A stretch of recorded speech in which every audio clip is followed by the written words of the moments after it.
This is the Mobile Tech Podcast, brought to you by worldpodcasts.com. Now here's your host, Tech Girl Miriam Joie.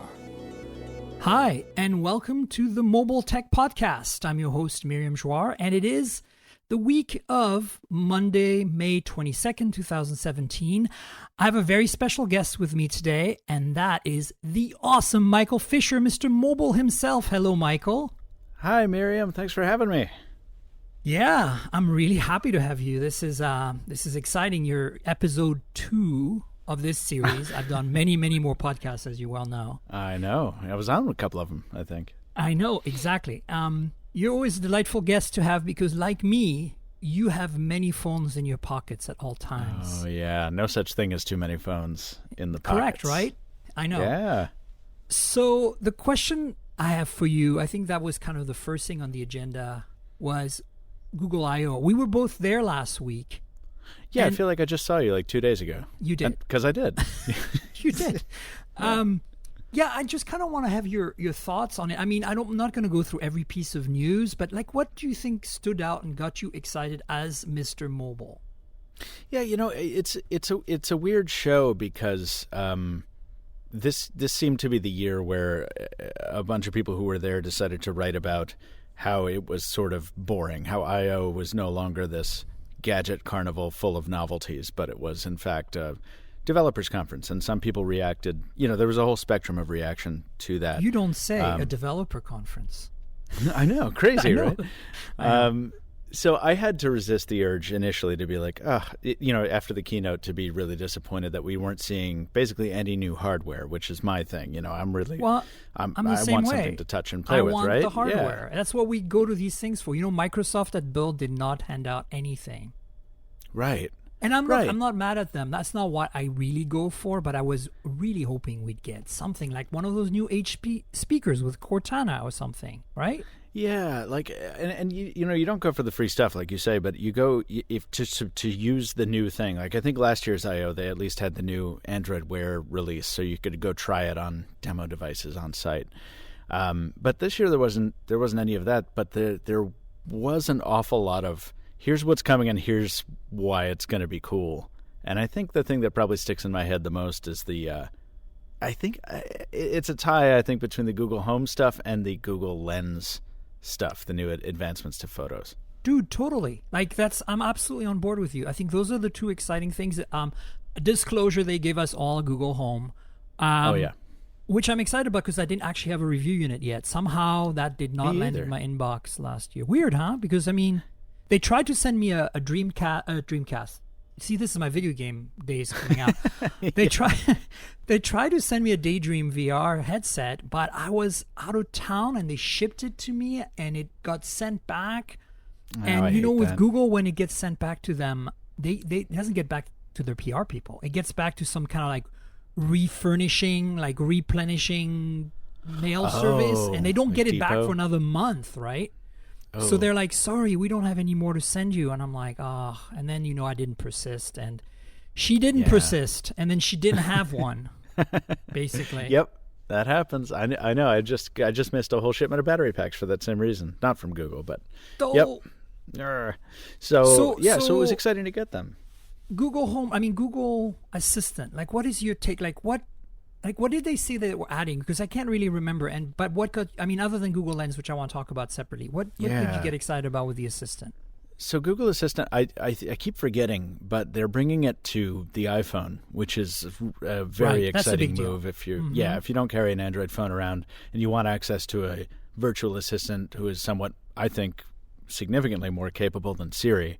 That's huge news. And it's huge news for Google too, right? Because they get access to a whole new swath of users whose data will be very helpful to them. So there's that. And then there's the release of the APIs, or the expansion of the APIs that allow you to, if you're a restaurant, say, give users access to ordering to go just by talking to Google Assistant. I guess Panera was the example they gave there. And that was pretty cool, right? It was cool. I wish everyone thinks I hate Panera now because my Google I/O video, I was like, well, it's cool, but it won't make their croutons edible. But it's just about the croutons. It's the rest of their food is actually. This I think is going to be the title of the episode. It's all about the croutons. It's all about the croutons. Yeah. Look, I think you're right cool, though. Right? I mean, Panera is a mainstream example. That's cool, but it didn't really get me super excited until my kind of local, little restaurant lets me do that with them. That's going to be when it's exciting to me. Like right now, that would be tremendous. When you use apps like Caviar and other apps right today, to order to go, I want that in Google Home. Like I want, I want it to interface with Caviar automatically. Caviar would be cool. Is Caviar like your version of Foodler or Eat24 or Dashed or something? It's one of them. It's one of the kind of more fancy ones here in the Bay Area. Oh, very nice. Because I'm East Coast. I'm in Boston. I've only got 2. I wouldn't say it's fancy, but it's definitely seems more popular with the kind of restaurants that do takeout and SF, right? So it's also at a slightly higher price point. It's not like Panera, pretty mainstream. Right. But it's not like, it's like the Mrs. Doubtfire fancy dinner takeout. Right. It's not going to be like, oh my God, super expensive, but it's going to be normal San Francisco, slightly more expensive prices. So, the service goes along with that. Yeah. I mean, the bottom line is, pardon? It would be rad to be able to plug that into, all these services, just to be able to be like, okay, I want to order from the place around the corner and I want to order this and I want it here as soon as possible. And then just have Assistant take care of that. Yeah, and that's the thing for me. It's like every time I see, a cool tech demo that involves anything with a mainstream brand like, Nike or Pizza Hut or whatever, I'm like, I am not a customer, right? Like, I would rather you interface with service providers that give me access to multiple choice. For me, it's about choice, right? It's like totally. Nike, well, I have nothing against them. In fact, I own a house in Portland, Oregon, so Nike's based there. I should love them, in fact, because they probably employ a lot of people up there. But the point is that I'd rather have a service that lets me buy sneakers. You know what I'm saying? Rather than any brand you want. Than a place that lets me buy just Nike stuff. Right. And so that's... Well, the bottom line is, I think for me, Google Home right now, obviously I haven't tried the device I have, but I've used the Google Assistant on my Pixel XL, and I love it. I think it's the best assistant, but at the same time, it's really still limited. Like, there's a lot of stuff it doesn't do, it doesn't understand. It seems to me like it's not evolving fast enough, AI. I mean, in general. Do you feel that way too? Yeah, I do, and it also bears the hallmark of this Google inconsistency that sort of plagues a lot of Google products, where you have on the same phone you can tap the microphone icon on Google Now to identify a song that's playing, but on that exact same phone you fire up Google Assistant, you ask it to identify a song, and it's like, oh, I can't do that yet. And I know. There's a couple of those examples. Like, I think there's Google Home still can't do reminders or something like that, or it couldn't until very recently. So you have the same brand, Google Assistant, across multiple platforms, and it doesn't behave the same. And that can be hugely frustrating if you're not a nerd like us, who's like, oh, yeah, that's just Google being Google, Yeah, and that's my problem. Like, I bought an Echo Dot recently. Mm-hmm. And I've got one of those too. Well, it's okay, but honestly, I don't have much use for it other than like, what's the weather and give me the news and set an alarm sort of thing. Yeah. But the problem with plays some music, I have very little in the Amazon ecosystem in terms of music. Most of it lives in Google Play Music for me, so I think that's why Google Home might be better for me. Oh, well, yeah, and to begin with, the Google Home speaker is a lot better than the Dots, but also I don't have anything in Amazon in terms of music. I just have the Spotify skill attached. That works. So I just tell it to play something on Spotify, and boom. Got it. Yeah, I think for me, Alexa, I kind of bought it because as you know, I'm one of my clients was at least, I haven't worked with them in a few months now, but was Almond, the router company, and their home automation product, right? So you can control Almond with Alexa by telling Alexa to talk to Almond, and then Almond will do whatever, like turn on the lights, do all kinds of things that are home automation-y. Automation-y? That's a new word I just made up. Automation-esque, yeah. Thank you. I like that. And so, but the problem is it's really cumbersome, right? You end up having to say things like, I'm probably going to do that right now. It's not going to work because my Alexa is right next to me. But I'll say something like, Alexa, tell Almond to activate the good night scene. And that's how you basically tell it to turn off the lights. Right, which is kind of like heavy-handed, right? And if you don't enunciate properly and you're sitting far away, I'm purposely enunciating better now, you will not get an action. It just won't work. Right, and that conversely, to me is a frustration. Yeah, it is, and the opposite problem exists too. Still, you have these key phrases that get triggered even because mine is computer. I took off the Hey Alexa or whatever. I so like that. Yeah, I'm a Star Trek nerd. So no, I know. But anytime that's why we love you, Michael. Thank you. Anytime they say on NPR will be doing a story on computers, and literally every time they say the word computer, the echo wakes up for a second. It's like, oh, is that my wake word? Oh, no, it's not. Okay, and then it dumps me back into the feed. But that's they're ironing that out. I think we've come a long way since the first mainstream or widely purchased or widely sold wake word enabled product in my beat at least, which was the Moto X in 2013. Remember when they shipped it with the Moto Voice and you could be like, "Hello, computer," or whatever you wanted. It was cool, but because it couldn't do anything, I didn't use it. Right. I could do stuff. It just took forever. That's my point. It was very early adopter-y. Yeah. But I hear you, and I think that that's my problem. I mean, Theo and I, my spouse, we sat here the other day in the office where we have the Alexa, so the Echo Dot, and he's an iPhone user, I'm an Android user, so he had Siri going and I had Assistant, and we made them compete, right? I mean, I don't mean by having them talk to each other, but more like we would ask the same queries, and they're all really, really broken. Like, I mean, they're all really not doing what they're supposed to do. Now, I would give the advantage to Assistant, definitely, because I've got a lot of my data in the Google ecosystem. Like, it sees everything that I do. Mm-hmm. But at the same time, it just, needs some improvement, right? Like, I think, and Alexa, for me, as I said, it's very useful for my home automation control at this point, but nothing really else. And I'm certainly not going to enable ordering. Not because it's a problem here in SF, but it's in my home in Portland. It's in my living room. And, I have roommates. And the last thing I know is I don't want my roommates starting to order candy or something. Not that they would, but I just, it's weird to me. But, there's no reason not to, there's no reason to just keep that wide open. But and I think for the second year in a row, this I.O. was about Google basically saying, help us correct these problems that you were just talking about. Help us fix these limitations by feeding our machine learning algorithms more data, by using more of these cool services that, to be fair, are really, really cool. I agree. I think the trick is that we need more. Like, I think the problem is like we're in a kind of weird. What's the word? We're in a weird kind of like Twilight Zone in a way with the assistants, because I think what's happening is Alexa is like the most popular and well-known one, but Google's got the best AI and Siri's got the best penetration.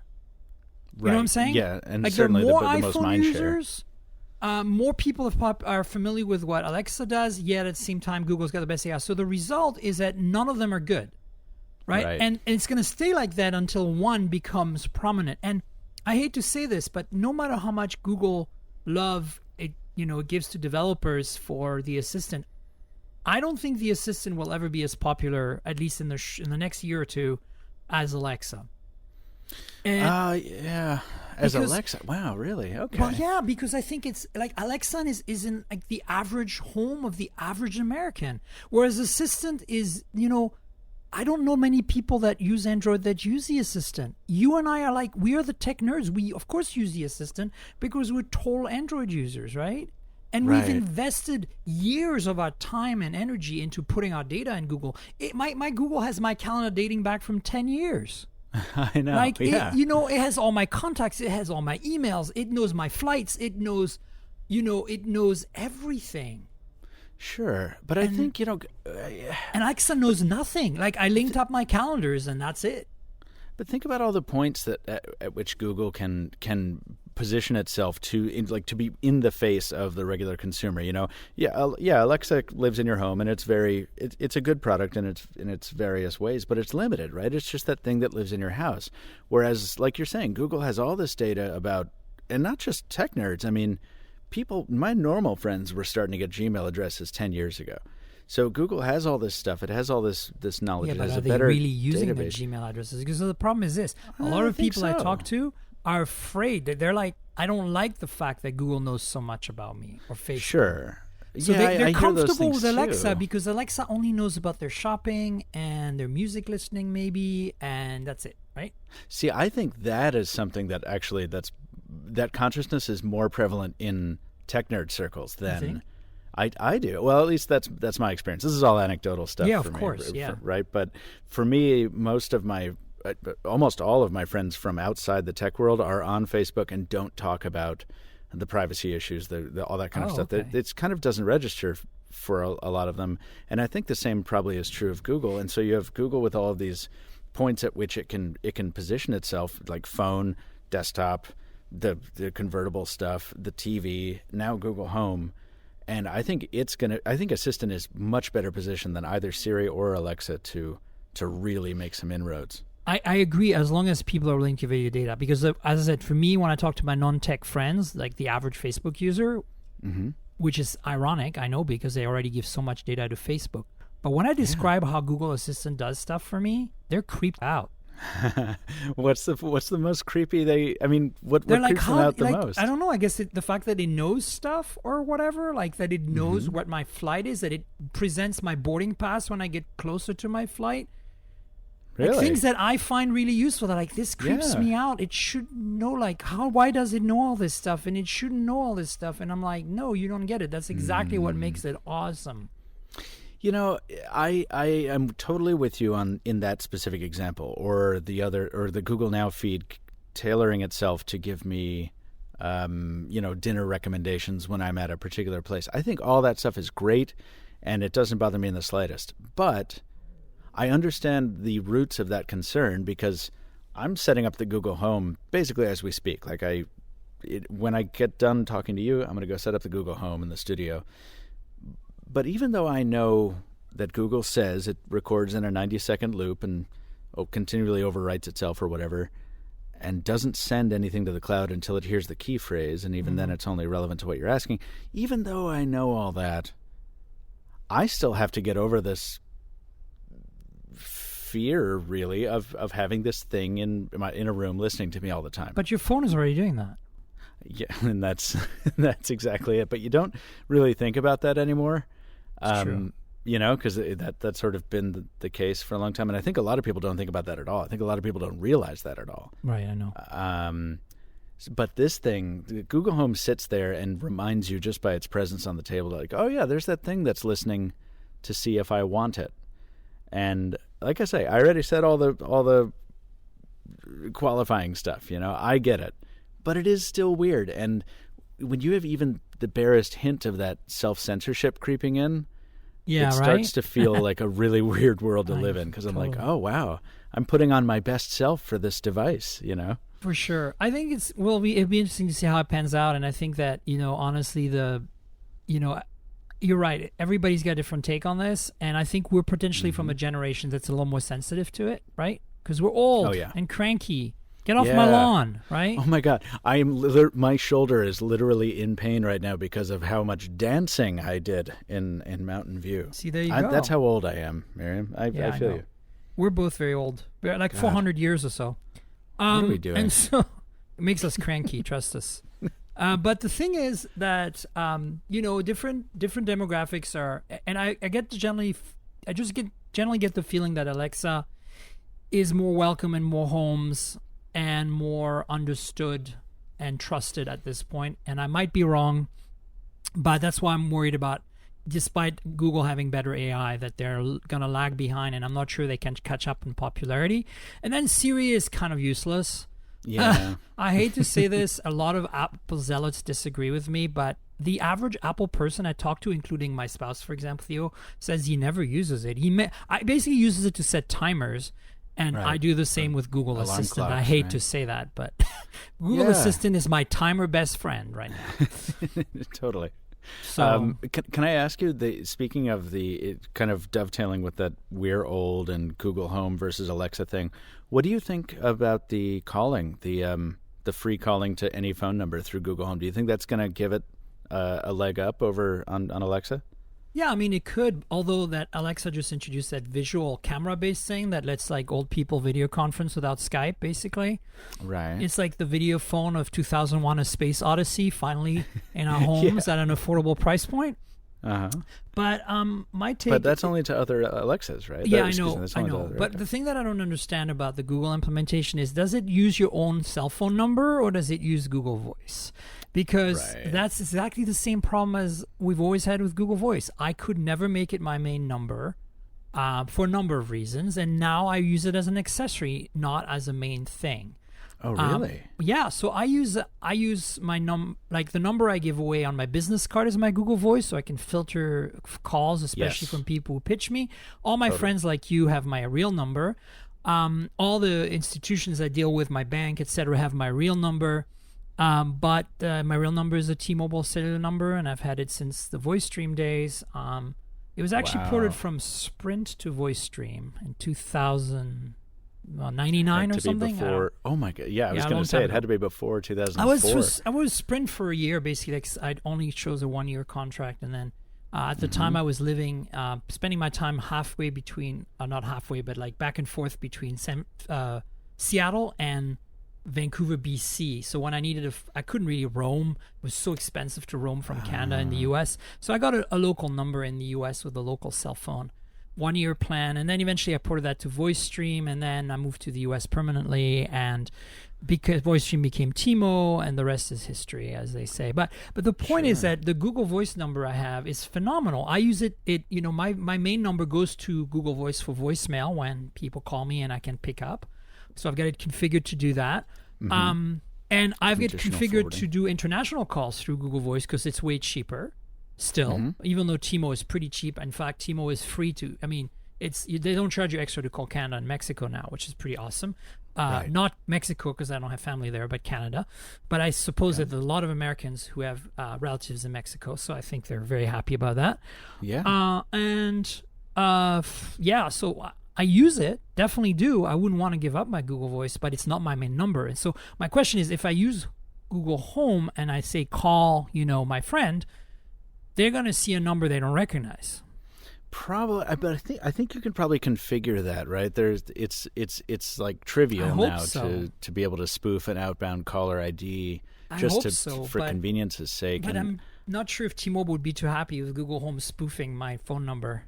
I know, but I'm not sure because I'm coming from the opposite position. My Google Voice number has been my primary number since 2008 or something. Yeah. So how did you deal with Project Fi then? I did not. My Project Fi number is a separate number, and I never integrated them because I was terrified of losing all the desktop functionality. So because of that, I have 3. I have a Fi number in addition to that. Yeah, God exactly. Damn it! Right? Sorry. There's no escaping it. There's just, I know. But it's great nightmare. because then it's an excuse to carry 3 phones, and that's a lot of fun. Oh, you're right. So there are a number of segues that happen here. One was when you talked about Alexa, and we talked about Alexa. I want to just, as an aside, mention that we talked about the HTC U11 last week with Richard Lai, and I want to talk to you about it today as well. But one of the things I never mentioned, both in my hands-on and that I did with Andrew Martonik's phone, which you did a hands-on at Google I/O as well, right? So that was the same device too. My video was way worse because I did it live and the bandwidth was crap and it looks like crap now. That was cool. I was standing 4 feet away. It looked good. It looked cool, but it didn't come out that great. Your videos are always masterpieces, so. Oh, thanks. I feel like a complete amateur, but hey, the point is that Alexa is supported. Thinking about doing it. Yeah. Alexa is supported by the U11, right? Mm-hmm. Oh, listen, Alexa's talking back at me. Oh, I knew that was going to happen. It's supported by the U11, right? It's not. It doesn't just do. It has the keyword for Alexa in there. Right, which is that's how HTC is just barely one-upping Huawei, right? Because Huawei on the Mate 9 has or will have Alexa, but it's only a button triggered or something like that. Right. I don't think it has the key phrase. And the second segue was when you said the phones that are in our pockets. We're going to get to that in a moment. Mm-hmm. Let's tie all together and talk quickly about Google Lens because we mentioned it and people might not know what it is.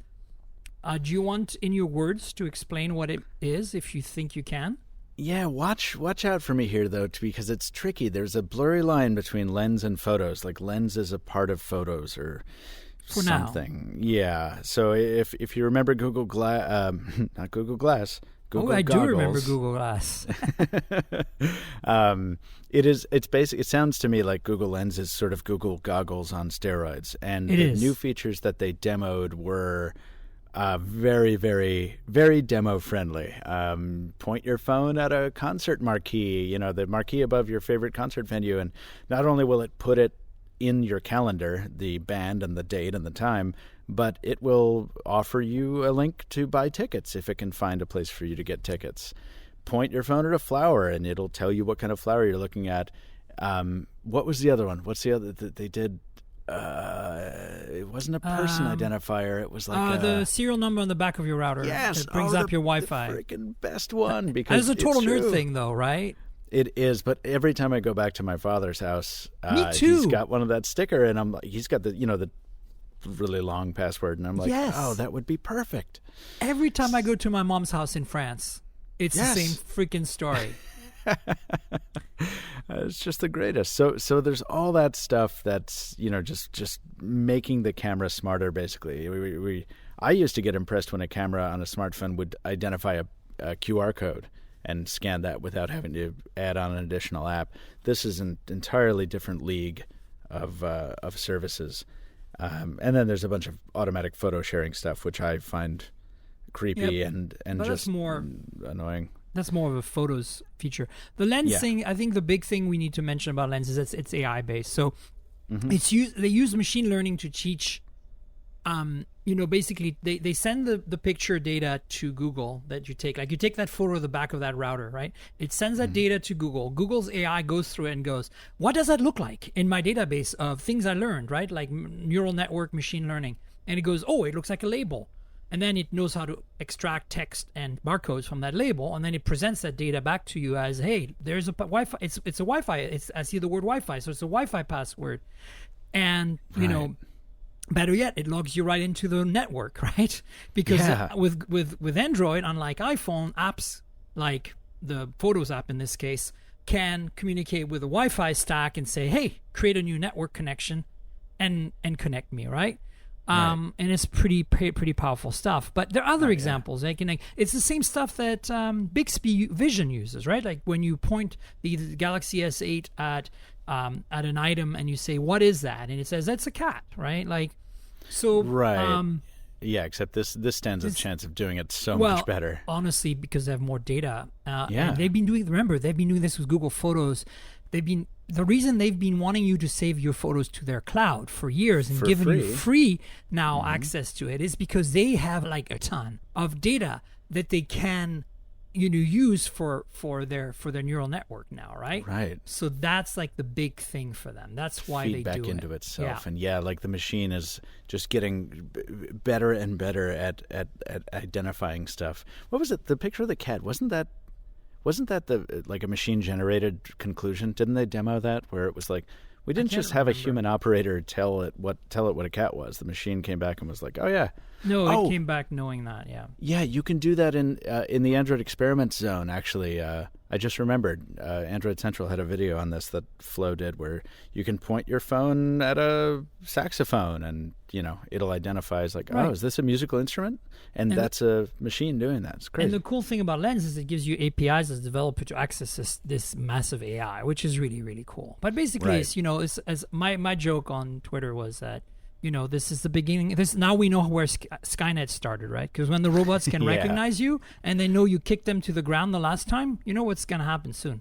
Right. So it's never funny, kick a robot. Don't do it. Don't knock over those mall security robots. Never do anything bad to a robot, because when the uprising inevitably happens, you might be spared for a while. Exactly. Yeah. So be kind and tender to robots. And to assistants. Don't make fun of them. They will remember. They remember everything. You think animals remember when you're evil? They do. But the AI, it's the collective consciousness of technology that will get you back.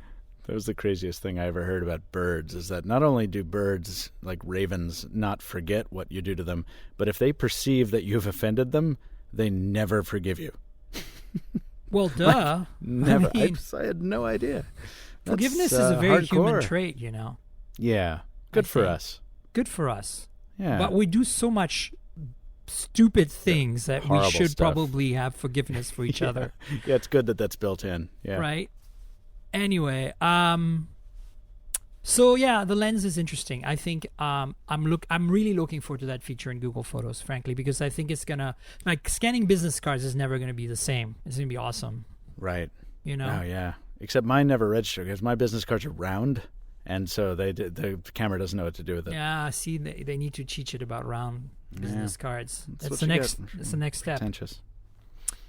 All right, so let's talk about what's in our pockets, and I want you to. Well, we don't have. Let's preface and say that we don't. Neither of us have these phones in our pockets yet, although it's this particular phone, but it'll happen soon. But we got to play with it at I/O, completely unrelated to the event itself.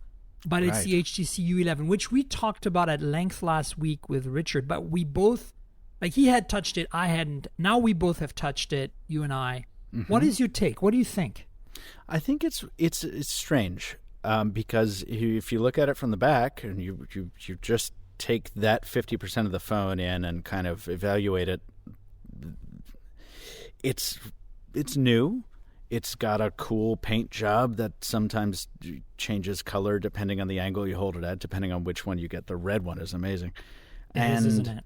Yeah, and that's nice, even though it's fingerprinty. And, you know, it's something new-ish. It's not groundbreakingly new, but it's awesome. But then you turn it around and you interact with it on the screen side, and it's like, oh, yeah. This is just like the last two generations of HTC phone, right down to the build of Sense, which I don't think has changed at all since like 2015 or 14. Yeah. And it's kind of dull in that way. And I've already become used to the LG G6 and the S8. They're 2-to-1 aspect ratio displays. They're kind of tall and slim. I love it so much. If Me Apple too. doesn't do this, they are so screwed. I know that they're not, because they're going to sell a million phones. Millions of phones, of course. I would say. But I know it's I'm amazing. wrong when I say that, but I really think they need to step up their game, because when you see a Galaxy S8, even the G6, I kind of think of the G6. I said this last year, and Richard was a little offended, but I think the G6 is kind of like the proto Galaxy it's S8, the right? the reference design. Yeah. I know, and it's not because I hate, because actually, if I had to pick one, it'd be very tough, because for me, me too. the G6 is the better camera in a way because of the wide angle. Wide angle. Absolutely. And then, but at the same time, a Galaxy S8's design is just holy crap balls. Unbelievable. Like, it gets better looking the more you use it. And it feels incredible in hand. And once you've used such a large phone, or large screen, I mean, in such a small form factor, you go back to something like the U11 and you go like, meh. Yeah. It is staggering how I go back quickly... to my Pixel and it vexes me. Oh, absolutely. Well, the Pixel, and honestly, I think the Pixel has always been just a really ugly phone. Bezel delicious. Yes. Bezel-licious. But except for my blue one, which I adore. the blue one is pretty. But you know what's interesting? The U11 and the Pixel XL have the exact same footprint. Oh, yeah, I believe that, because, I mean, they're from the same manufacturer, so they probably But the share same a lot amount of heritage. bezel, which is really disappointing. The only thing that makes the U11 manageable is that it actually has a fingerprint reader down in that chin at the bottom. Yeah, and it's fast, and speaking of fast, the software is fast too. The specs are good. The camera's nice. Yeah, the camera seems to be quite nice. I got Really a nice nice. close-up shot of my mic pack in my hands-on video, and like but then there's these weird things that HTC always manages to do. Lack of headphone jack. Well, there goes the headphone jack, and it's cool that they managed to squeeze in acoustic noise canceling into the earbuds through the USB port and stuff. But the lack of a headphone jack on a phone that is that chunky, or not chunky, but big enough to accommodate one, that kind of sucks. And then, what did we have last year? We had a really awesome thing that no one else has. Optical stabilization on the front-facing camera. On the front, and they removed it. Right? And right. It's like, okay, well, 90% of people don't care about that. Okay, fine. But you're missing an opportunity to court the vloggers again and the Snapchat people who really use that front-facing camera when they're walking a lot. And you need a differentiation, right? Because you are, like, the Galaxy is going to kill it. Oh, yeah. I mean, the G6 is not. We know that. But the G6 is going to even do better than the U11, guaranteed. Oh, Simply man, because it's on 4 carriers for starters. How can they not get that on 4 carriers? Who knows what the Sprint backroom only? deal was I mean, on, you know, on I'm that. the I mean, yeah. They were talking up the unlocked thing. Yeah, I'm the first to want unlocked phones, but the reality is if it's not in a store, people aren't going to buy it. Yeah, it's something like 90% of phone sales in North America are still are through carriers, or at least in the United States. And yes, it's $100 more for the Galaxy S8, but you look at it and you're like, of course I get the Galaxy S8. It's a no-brainer. Right. Especially since there's no dual camera to distinguish yourself, and there's no headphone jack. So if you're like me and you want to use your existing earbuds that you paid a lot of money for, or headphones, you're like, forget it, I'm getting the Galaxy. Sure. But you can't squeeze the Galaxy, though. Oh, yes, that is true. The squeeze is cool. I don't know. When I used it, it was working without pushing very hard. So, I know it's adjustable. Yeah. You had a hard time with it, right? You had to squeeze it pretty hard. Well, it's because I kept setting the threshold too high. That was just user error, really. Okay. So, I don't know. I like it because I like to see manufacturers trying new things, right? And, I don't think there's much in HTC's claim that, this is more convenient than a side button because you don't have to adjust your grip. You just squeeze the thing. I'm like, okay, I sort of get that, but it's wonky. I don't know. I have to use it for a week and see whether I get used to it, because there are weird features about other phones that I've just had to get used to, and once I did, I missed them when I had to move on. So, yeah, like the Moto ones.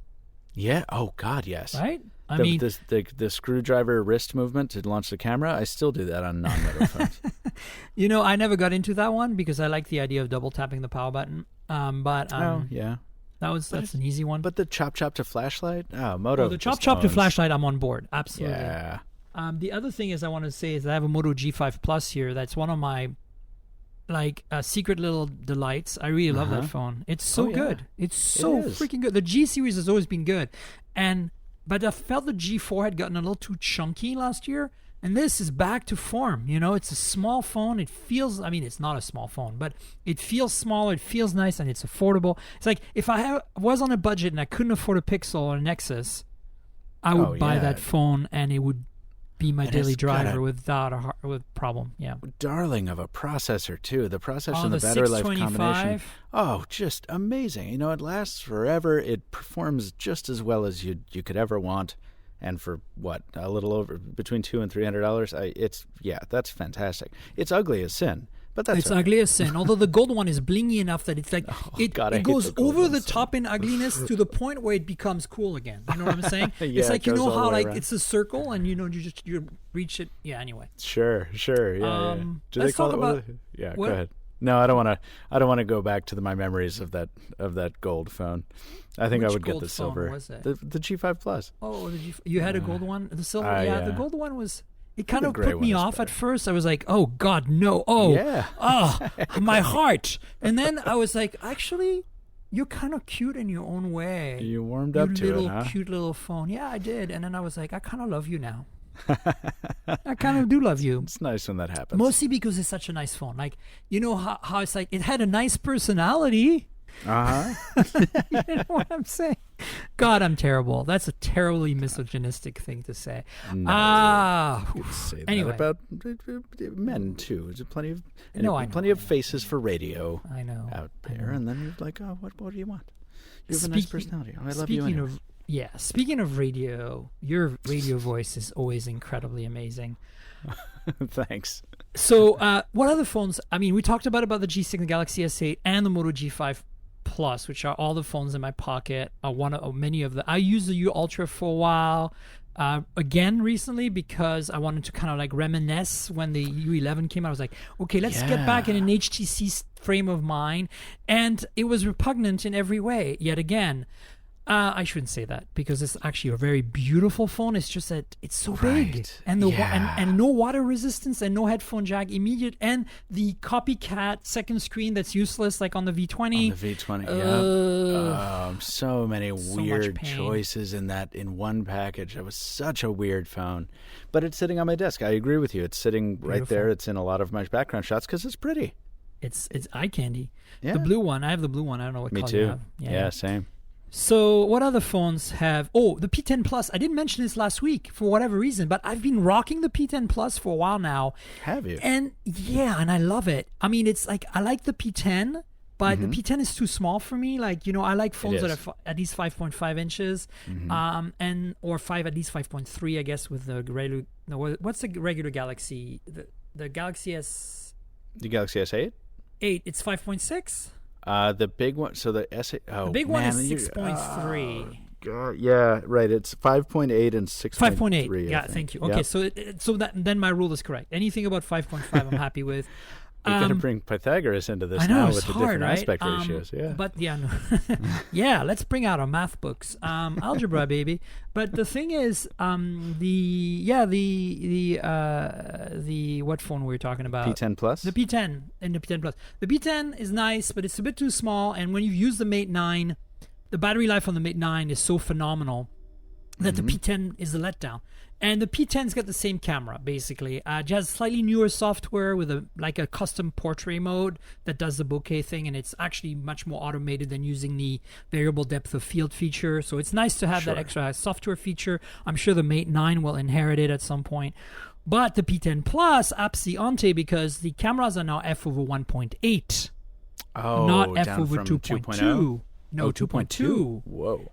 Yeah, so you'd think that... we all know that the P10 and later the P10, the Mate 9, and then the P10 were all improvements of one another on the same essential formula. The Mate obviously added optical image stabilization and a 20 megapixel monochrome sensor, which gives you like a pseudo optical zoom of 2 times because it is able to bin pixels together and zoom into stuff. Oh, right. Kind of like PureView used to do. So all that is great, but it was always missing the f-stop factor, right? To me, having a fast f-stop is kind of a killer thing, and all phones need it. You want that wide aperture, I'm sad to report that even though the screen is bigger and it's Quad HD, by the way, which the Mate 9 isn't. So Quad HD, you get a better screen, you get a bigger battery, and you get the f/1.8 camera. All that is great, except that the end resulting pictures are pretty much the same as the P10.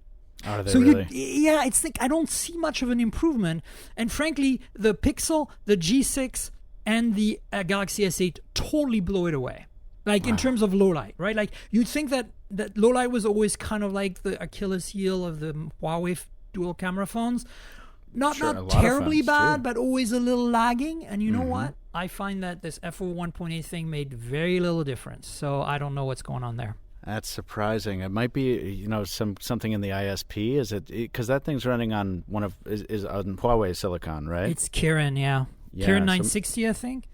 Maybe that's what's going on. I mean, that's a powerful chipset, but I don't know. This phone is a beast. 128 gigs of storage, plus micro SD up to 256, plus 6 gigs of RAM, plus a Kirin 960, dual camera f/1.8 with OIS, and one is 20 megapixel. It's a beast. I mean, it's ugly looking. Looks like an iPhone, but and I've got the bling gold one, which it's the textured back. The diamond cut back. Oh, I love that. Which is like you can grate your Parmesan cheese on the back. Yeah, I was just gonna say really you run some fingernails across that, and you can make a nice song. I know, it's great. But because it came with a little plastic case that you can pop it in, like a translucent case. Oh, yeah. I got it in there because lately, every time a phone comes with a case out of the box, I put it on because although I rarely drop phones, why not? It's insurance, right? Yeah, I don't do it. I ride really risky with that stuff. You still are riding risky. Yeah. I only ride risky when the phone doesn't come with a case in the box. Like I refuse to do aftermarket case, even from the OEM. Like Samsung sent me a Galaxy S8 and they sent me a Plus with a case, and I'm like, that case is ugly. It's like that silicone case that Apple makes, the pastel colors, and it gets dirty and nasty. Like right. Yeah. It picks up every bit of it. No. If you're going to do a case, you got to do a proper case. If it doesn't come in the box, I agree with you. But I can't do it. I carry them naked, and I cross my fingers that I don't drop them. And sometimes I do, and then And then they have character. Yeah, right. Oh. It's so sad, but yes. It's sad. But I'm worried with the glass ones because an update to my listeners, and you probably don't know this, but I don't know if we had a chance to talk about it at I.O., but would you break? My unicorn golden white G6. Oh, I saw. The back cracked. And so the listeners know this from last week, but I have good news, folks. Oh? The news is that I discussed this with a bunch of my friends in Taiwan, and Richard Lai connected me with a friend, Ross Wang. Ross is somebody who does video editing work for Engadget Chinese and for Engadget. And I met Ross many years ago. And Ross lives in Taipei, so Ross is going to hook me up with his best choice of repair place. Good. And I have ordered on eBay a white back replacement from a reputable U.S. source. Even though it's not a U.S. product, they apparently have a bunch of them. So I will receive that before I go to Taipei, and then I will bring it with me and the broken phone, and this friend of Ross's will fix it for me, of course, for a fee. Excuse me. It'll be totally worth it. Absolutely. And so the end result is that, and if I don't get it in time, the back panel, they'll have it there probably anyway.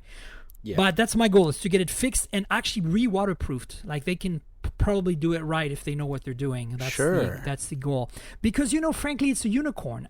Some LG have been phenomenal about it.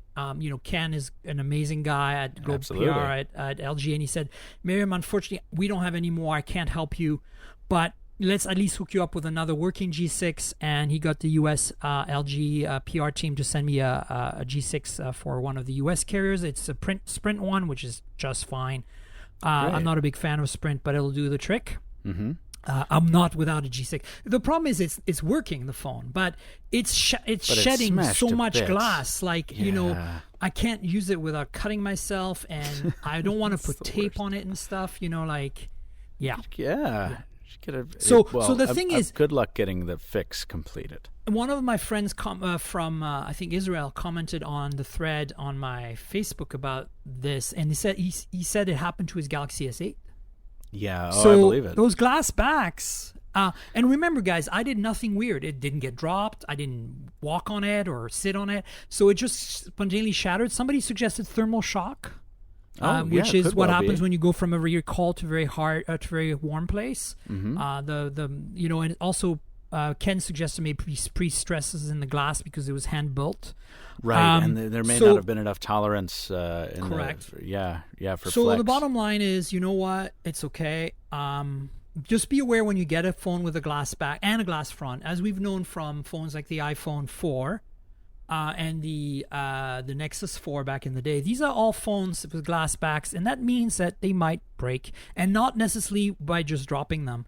So when you get that HTC U11, and when you get that Galaxy S8 or S8 Plus and that G6, all of them have Gorilla Glass 5 backs, but doesn't mean they won't break. Oh, not the U11. The U11 is Gorilla Glass 3. I thought it was 5 on both. Oh, really? It was. I reported that, and I had some bad information, so I cleared that up with HTC. It's Gorilla Glass 5 up front. It was your fault, Michael, all this time? Me. I ruined it. I was the purveyor of lies. I should be shot. Yeah. It's okay. We love you anyway. Thanks. So it's 3. Well, 3 is pretty good. But 3 on the back, 5 on the front. Oh, so it's like what's the reverse of that? What I covered it recently. The G6 is, I think, 3 on the front, 5 in the back, and 4 on the camera pod. It's a whole amalgam. Check my review on glasses. ChipChick, guys, because I actually nailed it on that review. Like, it's in that review somewhere. Sweet. ChipChick.com. Yes. It's a good website. So what other phones have you been rocking? Oh, the KEYone. Let's talk about the KEYone. Yeah. So this is crazy. Like, I didn't expect to hold on to this after the review period. Normally, you know how it is. I don't know if you're the same way, but when I get done with the review, it's usually at least my 6th or 7th day with the phone, and often much longer, and I just don't want to see it anymore. I'm like, okay, the review's out. I'm really tired of this thing. I don't want to see it for at least a little while, so I'll get rid of it. But the KEYone, I stayed on board with, and I am actually... My schedule is suffering a little bit right now because I'm supposed to be doing a redo of the Moto Z in anticipation of its sequel coming out.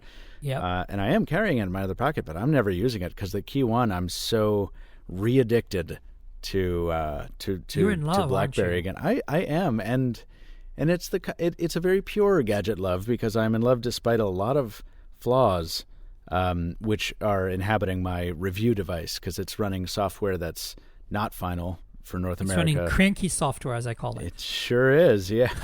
But the combination of the physical keyboard and the battery life, and just the feel, I mean, it's like no other phone out there right now. And I will tell you, I am not the only one who apparently is just caught up in the spell of this thing. Are you going to out them for me right here on live on the show? We're not doing live, it. But I'm totally doing it. Yeah. So who are they? I was at I/O and I posed for a group shot with some of our mutual friends, and we had to take a separate shot because we were all just laughing so hard about the fact that we all were carrying the KEYone. Josh Vergara from Android Authority, Nirav also from Android Authority, and we had a third. Who was the third fan? It might have been just we three, but I think Chris Velasco had one too. Of course he did. He just reviewed it. Yeah. Yeah, and I mean it was insane. If you had told me last year that I was going to be attending the next Google I/O with a BlackBerry as my daily driver, I would have said you were high and drunk. But no, it's wonderful in its own little anachronistic way. Yeah, I mean, I can't wait to get one. I talked to Jason Gurdon at TCL PR, and he's supposed to hook me up. He couldn't get me one in time for this podcast, sadly. So I'm hoping he can get me one before I fly out to Taipei at the end of the week, so I can rock one while I'm at Computex. That's where I'm headed. Computex, the big trade show in Taiwan. Yeah. And get my G6 fixed. I just fly to Taiwan just on a whim to get my G6 fixed. That's how I roll, Yeah, of course. That's how you do. For sure. And so hopefully you can hook me up. It'd be nice. Like, I'm a bit low on new phones right now because obviously having reviewed the G6 and the Galaxy S8 for Chip Chick means I pretty much had like the mother of all flagships in my hands for a few weeks. Of course. And actually the G6 I used pretty much nonstop since Mobile World Congress. And the Galaxy S8 has not left my pocket since my review because it is so freaking awesome. Oh, it's great. In fact, what happened was Samsung sent the review notes to Helena, the editor-in-chief of Chip Chick, and she sent me hers. It was a T-Mobile black one. And then Qualcomm, my friends at Qualcomm, hooked me up with an 8 Plus on Verizon. Oh, really? Around the same time. So I had both sizes to review at the same time, both in black, which was kind of cool. But then, obviously, Elena wanted it back because she wanted to try it out. So I sent her the small one back. And Qualcomm wants theirs back, and they're going to get it back probably tomorrow because I just got another Galaxy S8 Plus from this time officially from Samsung. Nice. And it's a silver one, silver and blue. Like you got the orchid gray one? Yeah, I think so. Oh man, and it's a Plus. It's on AT&T though this time. So you take what you can, and I think they hooked me up because they saw my review and they're like, oh, well, let us send you something. Let's dispatch and I one. want to thank folks like Phil Byrne and the team at Samsung PR for hooking me up with a kind of long-term device because obviously it's going to be in my pocket for a while, right? Of course. Yeah. How can you not like that phone? Oh, yeah. That was the color I requested too because I have the S8 and Plus in black, and that's fine. But gray is or orchid silver, whatever is. I love that. Unbelievable. I love the chrome around the edges. Yes. It's like it looks like polished stainless steel, but I know it's aluminum. Right? It's aluminum. It's not steel, is it? Yeah, I believe it's aluminum. But man, it's polished. It's utterly, they went all utterly beautiful. out. Yeah, it's like brilliant. Right. Yeah. And can I tell you, I was just using an S8 rather extensively today, but not in my hand or in my pocket. I put that thing into the Dex dock and made it into a faux desktop computer. And so tell me about the experience. So I'm only a couple hours in. We used it briefly in the hotel room at Google I/O, but not extensively. So I spent the afternoon, though, using it here in the studio. It's hooked up to a widescreen, 36-inch monitor or something. And I kept expecting to get fed up and be like, oh, I can't do my work. All right, let me just take out my laptop again and just get back to getting down to real business. But everything I tried to do on it was solid. Was successful. Whoa. I mean, I had the thing mated to a Quirky Writer Bluetooth keyboard, which looks like a typewriter and is really cute, and a Microsoft Arc mouse. And I just ran up everything from Gmail to Inbox to Calendar to the browser to Chrome to Docs to everything, I think, including Instagram and social stuff. And I just ran the thing like a Windows machine, and I just had all these things running they weren't running simultaneously really, but they appeared to be. And every time I clicked from one to the other, I didn't have to wait for a reload more than a second or two. I mean, it was so much better than Microsoft Continuum, which of course beat Samsung to market with this concept by more than a year and has done nothing with it since then of much consequence. Like, this is so much better of an experience. I think it's still crazy impractical. All that works? Great. Oh, yeah. All that stuff works. And windowing works fine. You can full-size windows and move them around. And you're limited in some ways, but like if you have a phone, an app that's not optimized for DeX, it'll only run in a phone-sized screen. But if you want to, you can flip that to horizontal, just like you're flipping the phone to horizontal, or you can run it full screen, and most of them scale perfectly. That's amazing, because you know what? That's the Atrix dream come true, remember? I know, of course. You and I are old enough because we're 400 years old. You guys weren't born, the audience, when this happened. I'm sorry to tell you, but the Motorola Atrix, if you go back about 10 years now. Wait, not 10 years. No, 2010? It was 2011. 11? Holy crap, dude. Yeah. That seems like way longer than that. I know. It had a fingerprint scanner that you had to swipe on. It was like the first fingerprint scanner. Yeah. Oh, my God. But yeah, this is that dream, almost so fully they need realized. A laptop dock for this, is what you're saying. Oh, I would use the hell out of a DeX laptop dock. Me too. Yeah. I think. Because this is kind of like, this isn't very portable. I will say this. Microsoft did it better with Continuum in one important respect, in that you could use the phone itself as a trackpad in Continuum. So you didn't have to have a separate mouse. But the Galaxy S8 doesn't operate at all when it's in the dock. Like, the screen is off. The most it'll do is turn on the Retina scanner to log you in. I think that's probably so that they can keep the thermal management under control. Probably. Because it's probably getting very hot. There's a fan in the desk. Well, there you go. And so that by turning off the screen, you're immediately lowering a huge amount of heat, right? Totally. Right. But it's cool. Disclaimer, listen, I'm honeymooning on this thing, right? I seriously just an hour ago finished my first 4 hours with it. Okay, so let me give me a couple more days. There'll be a video later this week where I have my fully formed thoughts about it. But right now, kind of crushing on it.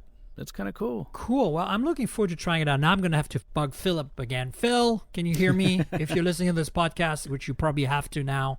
He's probably, damn, I have to listen to another one of Miriam's podcasts. She's back. God damn it. She's going to slam us again. I'm not going to slam you. I only slammed you when you made plastic phones, Samsung. Mm-hmm. Yeah, those days are long past now. I know. Delightful. I know. It was pretty bad, wasn't it? Yeah.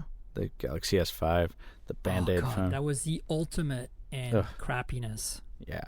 I'm glad we're beyond that now. Yeah. So any other phones? Yeah, so there's that, the KEYone, the Moto Z, the S8. Oh, and, well, no, just the one that we've talked about forever and ever. What's that? The G6. The G6. Which I just need to say, I know we've already covered it, but I went to I/O without the G6. I was trying to save some weight in my bag, right? So I left it home. I miss that thing every day because I/O, if you didn't watch it, and Miriam and I, we were both there, but if you all out there did not watch it or see it or know about it, it was in a concert venue. And the number of times I needed a wide-angle camera lens and I didn't have one, I lost count. So yep. I will never take another trip without the G6. Because my G6 was broken and they hadn't sent me the replacement yet. So I was crying literally a few times. I don't know if you saw me. I was just sitting there on the steps of the amphitheater going... Just silently weeping. Yeah. Can confirm. Tears were falling in my coffee, making it sour. Yeah. But no, those are the ones I'm rocking. But that's cool. I guess we're all rocking more or less the same phones. What is the phone you're really looking forward to next? The Z2, the Moto... Yeah, me Motorola too. stuff. Yeah, because the headphone jack's going to be back. Cool. Yeah, right? Wait. I think. Is the headphone jack going to be back? Yeah, come on. They learned a lesson. No way. No. That's what all the sketches show. Really? Yeah, well, maybe dude. On the Z2 Play, maybe, because that's a different. No.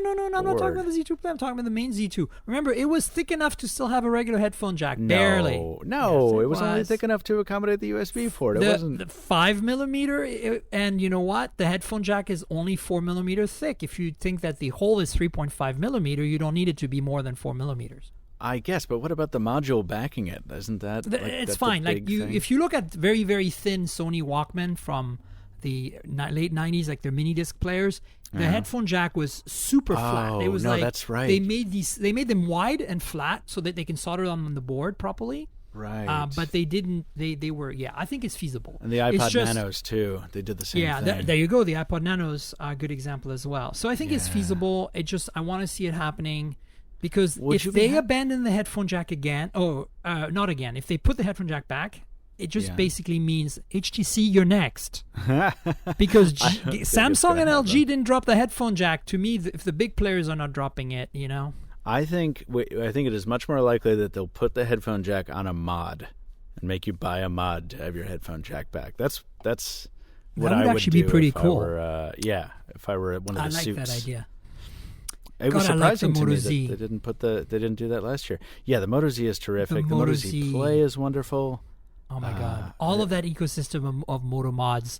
I mean, I know the Hasselblad camera was a disappointment for a lot of people, but I still dig it because it's such a cool concept. Okay, it's not a great camera, but it's better than the built-in camera, and it's definitely a point and shoot. And the optical zoom is really cool because you can't do that kind of zooming unless you have a point and shoot. Or a Samsung Galaxy K zoom. Yeah, oh my God, the K zoom. I love that thing so much too. But but this one you can take off, right? You can take off the Hasselblad mod and it's a thin phone again. And guess what? I can get a better one when Hasselblad makes a second generation one. You think they will?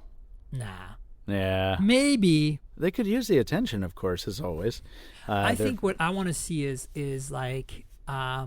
third parties. Wouldn't it be great if I don't know, Sony or something? Well, Sony wouldn't do it because they have their own phones. But think of a brand that makes cameras that doesn't make Android phones, that is not Hasselblad. Look, maybe Nikon or Minolta or Fuji. I was going to say Panasonic, but they make their own phone. No, they make their own phones, so that wouldn't work. Yeah. I want to see that. No, Casio. I know they don't sell in the U.S. anymore, but they still make these awesome action cams for Japan, and that would be so much fun to see as a mod. Right. I want a 360 camera mod for the Moto Z. Ooh, now you're speaking. Right? And then there's the keyboard mod. There's all kinds of cool stuff that's coming. A bunch of good stuff. So the bottom line is, I'm totally looking forward to the Z2. Me too. I agree. What other phones are on your radar? Pixel 2, I guess. Yeah, sure. But that's fall, right? It better have a wide screen. It needs a 2.1, 2x4, 2x1. 2x1. Yeah, I certainly hope so. Though I don't know. I mean, any phone that doesn't ship with a 2x1 that bills itself as a flagship fails. Yeah, but then we have to. It's a Pixel, right? So we have to. Then Google is saying, okay, 2-to-1 is the way forward now. But it is the way forward. Manufacturers saying we're going to do this, and your apps can scale if they want to. It's Google saying this is how you do it. Yeah, I hope it's the future because I don't mind the letterbox. I know people are screaming right now. They're saying, no, I don't want to watch my 16:9 media either stretched or pillar box or letterbox, but I don't care that much about that. It doesn't matter really. Yeah. In practical use, you get so much more real estate. I don't watch that much videos on my phones. The occasional YouTube video is kind of cool, but really, you won't care. Trust me, you won't care. Yeah, just you will enjoy so much more real estate. Days. Yeah, just scrolling through emails and seeing 2 or 3 more subject lines. Yeah, and being able to reach all the way across the screen because the phone is comparatively narrower. It's great. I know. It's so good. What else did I want? Let's see. I think we covered almost everything, and we're almost out of time. But I want to see. There was another thing I wanted to quickly mention. As you know, on this podcast, I sometimes not review, but I'm going to give you mini reviews of accessories. Okay. Look, we covered everything. Michael, you're such a genius because unlike me, you are good at sticking to schedules. We did everything on time. The product I want to talk about that I've been playing with, as you guys know, I'm a car enthusiast, and on this show sometimes you're going to talk about car tech. This is a car tech thing, but it's a cellular device, so and it has a mobile app, so it still fits into the phone ecosystem. It's a product called the Carlock, like exactly that, the 2 words put together, car and lock with no space. And if you Google it, you'll find it. It's a $100 device with a $9 a month or $10 if you count the cents. Subscription price because it has a GSM radio in it, so you have to pay a subscription. And what it is you plug it into the diagnostic port of your car, which is most cars after every car sold in the US after 1995 has to have this port. It's called the ODB2 port, for onboard diagnostic, OBD2 port. You plug it in. It's usually under your dashboard somewhere, and this thing has a cellular radio, a GPS, and basically talks to the cloud, and then you have an app on your phone that talks to the cloud, and then you can see what this thing tells you. And it does a number of things. It basically monitors your car for it being moved without your consent because of the GPS. It's good to know. So for example, somebody towing it, or being bumped, has accelerometers on board. So if the car gets hit and run or something, it'll give you an alert. It can send you text messages, but also you can notify you through the app on your phone. That's basically sending you a notification. It can monitor your driving, so that if you, for example, have a teenage kid or something, you stick that in there, and you can know when they're accelerating too hard or turning too hard or basically driving like jackasses. Babysitting. Which, by the way, went off for me all the time, so I turned that feature off because I drive a Porsche, and I'm like that. I'm a terrible creature when I'm behind the wheel. So virtual mechanic is the other feature. It basically lets you monitor things like your battery state. It's not a full-on diagnostic tool in the sense it doesn't give you codes or let you clear the codes or tell you when you have an engine check engine light on and what the problem is. You need a separate. And that's one of my big gripes, is that it doesn't do that. And, obviously you can buy separate devices, like $10 on eBay will get you an OBD2 Bluetooth scanner that works with a whole bunch of phone apps that let you actually do the proper diagnosis and maintenance on your car. But I wish this thing did it for the same price. And no, so lets you log trips, which is very useful because, for me, I use my personal car for business trips. So I like to be able to say, well, I use this for business trip, and then for tax purposes, you can get reimbursed, right? Right, here's those 200 so being able to miles keep track of that is good. But the problem that I'm finding with this product is that the hardware is fine, it's solid. Sometimes it loses GPS or cellular signal because it's obviously some kind of agreement they have with one of the GSM carriers. I bet you it's AT&T. And it's clearly on 2G. It's not doing too much data transfer, so it doesn't need to do too much. But it's sometimes it loses connection, and then you get kind of incomplete data. But that's my first gripe. It doesn't do logging that well enough to really be useful. The security features are cool. The diagnostic features are also pretty poor. But overall, it's a cool concept. If it was like a one-time fee and they somehow supported you forever, like if it was $300 for a lifetime membership, I'd do it. Right? It's the device is not worth that, but getting that lifetime membership would make it worth my while. But I'm kind of not happy about the fact that I have to spend $10 a month to continue using this thing. Yeah. It's just not worth it. Like, what I'm saying? It's like, I can imagine that if you have a very, very rare car or something, then it's really potentially more important that you GPS track the thing. Sure. But you don't want your rare car moving without you knowing it. Basically, if the software user experience was better, I would recommend it more. But right now, if you're a car enthusiast, at least take a look at it and see what you want to, see if you want to use it. But know that it's not perfect, and that you're going to spend a monthly fee to use it. That's the biggest gripe. That's basically my quick review of Carlock. I'm going to be doing these because people send me stuff all the time, and some of it is cool, and some of it is, I think is cool, and then turns out to be a little bit meh, kind of like this product. But I'm here to tell you the lowdown, right? I'm not going to do phone reviews necessarily on the podcast because I have Chip Shake for that. But you use a car still? Like I know you have been testing cars. I have. Correct, yeah, I've been lucky enough to test some GM vehicles, the Chevy Bolt and Volt, and the Bolt and Volt. Yeah, the Bolt was cool. I took it for a test drive recently. Yeah, I'm going to be doing a review on it actually pretty soon. We're taking a couple days trip with it, and also the Tesla Model S and X. Oh my God! The had access to those for a bit. They? Oh my God, those were what made me pre-order the Model 3, which is done. You too. I have a 3 on you've got a pre-order as well? Of course, I was like one of the first 10,000 people. Oh, you're going to get yours before my... Well, actually, when you take delivery on yours, let me know, because I'll fly out and maybe film it, because you're going to get it way before I do. You can totally do that. Thank you. I'm not honestly sure what I'm going to do, because in the sense that I absolutely will get one, but I want the dual motor performance one, so I'm going to spend like all the money on it. Yeah. And I'm not sure that they're going to give me that. Like, I don't think they're going to make the dual motor ones right away. Right. So I think what's going to happen is that they're going to call me up and say, "Hey, you're up," and then I'm going to say I want this, and they're going to say, "Oh, well, we'll make that in a year." Yeah, just kidding. Yeah. Well, look, I'm prepared for that. Like, I'm not going to be mad. But. No, of course, and honestly, maybe I'll do the same thing, because it is so stupid of me to want to buy a car, because I live in Boston, and regardless of what some of my friends do, and everybody can do what they want, it's fine. I think owning a car in the city for me would just be so dumb. There's so much public transit. There's so much Zipcar. There's Maven. There's it's such a headache to own a car. But I use want that Lyft Model 3 most of the so time bad. when I'm in SF, to be honest with you, even though I have cars, just because it's just like I don't want to deal with parking and traffic. Less of a hassle, right? Exactly. So, and I feel like that's the future. Maybe next time when I'm on, we could talk about the future of car ownership. Yeah, because I feel like no one wants to own a car anymore, and who could blame them? It's a giant hassle, and there's other options. Well, I'm looking forward to my Model 3, and I tell you, if I can get a dual motor one in the early stages, and I get it before you do, I will absolutely. You're welcome to make a video and borrow it for a while and stuff. You're the greatest. Thank you. I'll trade you a BlackBerry for it. Thanks, man. I'll trade you a Key 2. A Key 2, that's right. Listen, I think it's time to wrap it up. Do you want to pimp yourself and tell the audience here where to find you and stuff? Yes, I would love that. I'm Mr. Mobile, and that means that, because that's a kind of a generic brand name, that I am the Mr. Mobile if you're looking for me by URL. There's only one.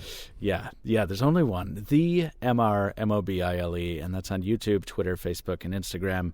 On Snapchat, I am Mr. Mobile Snaps, because LOL. Yeah, but I kick out a new tech video twice a week, at least 3 times a week sometimes. But yeah, YouTube is the best place to hang with me. And thanks for having me, Miriam, and thanks everyone for listening to me for. Yeah, thanks so much, Michael, for coming on. And yeah, seriously, subscribe to Michael's channel, Mr. Mobile, on YouTube. It is awesome. I get a lot of my satisfaction from watching devices that I don't necessarily get as early as you do, from watching your videos, because they're so well produced. So, thanks. Keep an eye on that. You can find me on Twitter primarily at Tankgirl without the vowels. It's TNKGRL.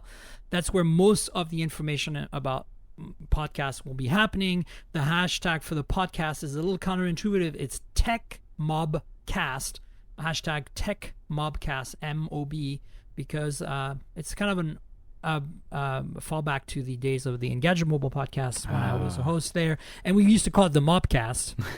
And I really love that idea of calling the mobile podcast a Mobcast. Yeah. But then, this is technically the Mobile Tech Podcast, and that hashtag would be a little long. So I was like, ooh, Tech Mobcast. That's it. Yeah. So confuse everyone. Just but follow Mob. Totally. Follow me on Twitter. I'm also on Facebook, on G+. I've got tankgirl.com. TNKGRL.com is my blog where you can find my YouTube videos, and I do lots of unboxings and stuff. And then, of course, read my reviews on chipchick.com. That's chip like a computer chip, and chick like a chicken, baby chicken, .com. And then sometimes I do some stuff for Nicole at Mobile Geeks. So for Computex, check out mobilegeeks.com, because my coverage will be there mostly. And that's that. I want to plug the folks at World Podcasts for being my technical and operational gurus. Thanks for having me. And check out the other podcasts at worldpodcasts.com. And their Twitter is at World Podcasts. Thanks again, Michael. Thank you, Miriam. Fantastic to have you. You're like a major resource of awesomeness.